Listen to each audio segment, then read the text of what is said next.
নমস্কার বন্ধুরা, ঘরোয়া রান্নাবান্না চ্যানেলে আপনাদের সকলকে জানাই স্বাগত। আজকে করব বেগুন দিয়ে ইলিশ মাছের ঝোল। তো এখানে ইলিশ মাছ আছে, বেগুন কেটে নিয়েছি ছোট করে। এবার কড়াই গরম হয়ে গেছে, কড়াই আমি সর্ষের তেল দিয়ে দিলাম, কালো জিরে ফোড়ন দিলাম, আর এদিকে মাছে আমি নুন হলুদ মাখিয়ে নিচ্ছি। এবার মাছগুলোকে আমি ভেজে নেব। তো এই মাছগুলো দিয়ে দিচ্ছি তেলের মধ্যে একটা একটা করে।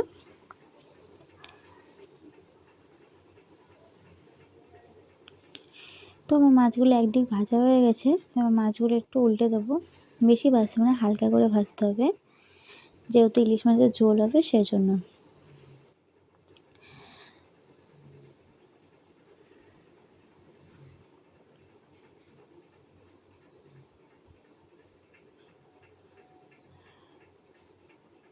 তো দেখুন বন্ধুরা, আমার মাছ ভাজা হয়ে গেছে, মাছগুলো তুলে নিলাম। এবার বাকি যে মাছগুলো আছে সেগুলো একই রকমভাবে ভেজে নেব।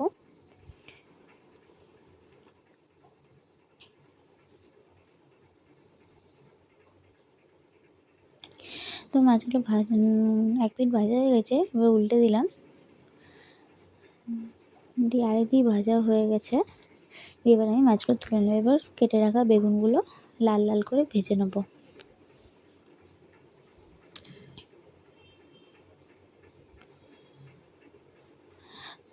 তো দেখুন বন্ধুরা, বেগুনগুলো লাল লাল করে ভাজা হয়ে গেছে, এবার আমি তুলে নিলাম।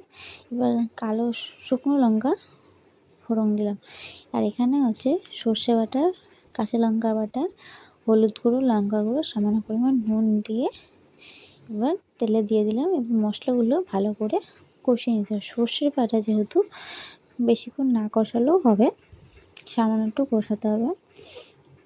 বেশি কষালে সর্ষের ঝাঁজ চলে যায়। তবে আমার কষানো প্রায় হয়ে এসেছে।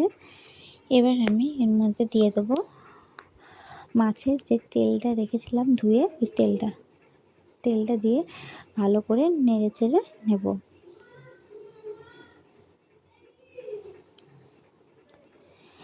এবার মশলাটা সব কষানো কমপ্লিট। এবার আমি জল দিয়ে দেবো পরিমাণ মতন। দিয়ে দিলাম টমেটো কুচি। ঝোলটা একটু ফুটলে মাছ দিয়ে দেওয়া হবে।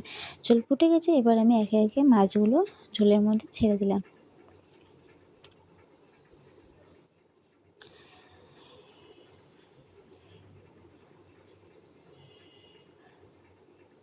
তো দেখুন বন্ধুরা, মাছগুলো দিয়ে দিলাম। এবার দিয়ে দেবো ভেজে রাখা বেগুনগুলো।